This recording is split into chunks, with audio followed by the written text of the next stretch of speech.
Telugu Desam party ఆధ్వర్యంలో దేవంగడపలో విస్తృత ప్రచారం జరిగింది.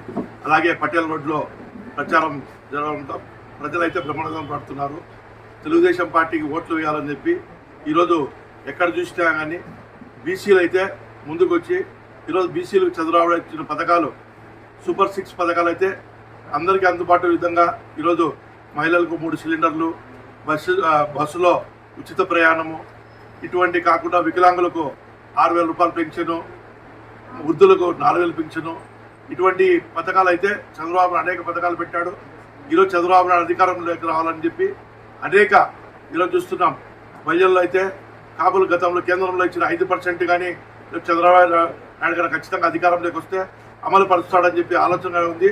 అందుకే ఈరోజు దేవగడపలో పోతే ఇంటింట ఖచ్చితంగా తెలుగుదేశం పార్టీగా వేస్తాము, ప్రజలు తెలుగుదేశం పార్టీ వైపే ఉన్నారు, మాకు వైసీపీ ఏం చేయలేదు, వైసీపీ నాయకులు వస్తున్న మేము కుల్లాగా చెప్తున్నాం, వాళ్ళు మీరు ప్రచారంగా రావద్దని చెప్పి వాళ్ళు అక్కడైతే ప్రజలు చెప్పడం జరుగుతుంది.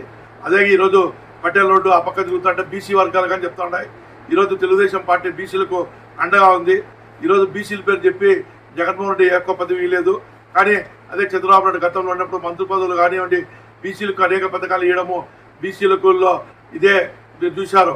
ఈ మధ్య కాలంలో వడ్డర కులానికి చెందిన వ్యక్తిని తీసుకుపోయి అనవసర కేసులో ఇరికించి ఈరోజు అతన్ని కొట్టి కన్ను గాయపరిచారని చెప్పి అబద్ధంగా వడ్డర కులస్తులతో చాలా మంది బాధపడుతున్నారు. ఈసారి అయితే వడ్డర కులస్తులు ఎటువంటి పరిస్థితుల్లో కానీ ఈ జగన్మోహన్ రెడ్డికి ఓటు వేయమనే భావనలో ఉన్నారు. అలాగే బీసీలు ఈరోజు ఎక్కడ చూసినా బీసీల పైన దాడి జరుగుతూ ఉన్నాయి. ఈ తెలుగుదేశం పార్టీ అధికారంలోకి వస్తున్నా ఖచ్చితంగా వైసీపీ నాయకులు గుర్తుపెట్టుకోవాలి.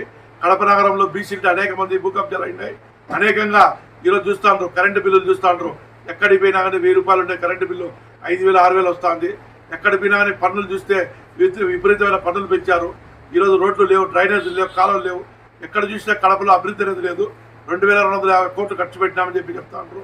ఓన్లీ సర్కిల్కే 2,250 కోట్లు అయితే కడప నగరము అదే స్లమ్ ఏరియాలో పెంచుంటే స్లమ్ ఏరియాలో అనేక కాలువలు, డ్రైనేజీలు, మంచినీటి సౌకర్యంగా లేదు. పేరుకు వైఎస్ఆర్ కాలనీ పెట్టుకొని ఇంతవరకు రాసిరెడ్డి పేరు చెప్పారు. ఆ కాలనీ ఇంతవరకు సిమెంట్ రోడ్డు కానీ తార్ రోడ్డు కానీ లేవు, డ్రైనేజ్ లేదు, మంచినీటి సౌకర్యం లేదు. ఈరోజు మీరు ఇంటి నిర్మాణానికి ఊరిపేట స్థలాలు ఇచ్చారు. ఒక్కో చెట్లు నిర్మాణం చేసుకోండి, పాపం వాళ్ళు అప్పులు చేసుకొని ఈరోజు ఇల్లు కట్టారు. ఇంతవరకు వాళ్ళకు నిర్మాణం కింద ₹1 కానీ రిలీజ్ కాలేదు. అంటే ఈ ప్రభుత్వం చెప్పిన సొంతం సీఎం జిల్లాలోనే ఈ విధంగా ఉంటే ఇంకా వేరే జిల్లాలో పరిస్థితి ఊహించుకోండి.